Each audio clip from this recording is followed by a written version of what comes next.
बिस्मिल्लाहिर्रहमानिर्रहीम। सबसे पहले मैं अपने तमाम पीटीआई के मेंबर्स वर्कर्स को 26वां यौम तासीन की मुबारकबाद देता हूँ।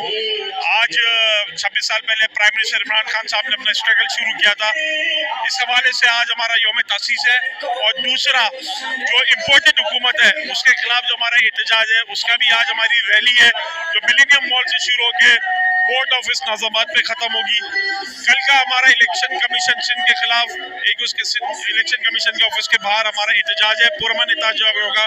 मैं तमाम कराची के वालों को दावत देता हूँ कि कल वो आए और अपना पुरअमन एहतजाज रिकॉर्ड करवाएं।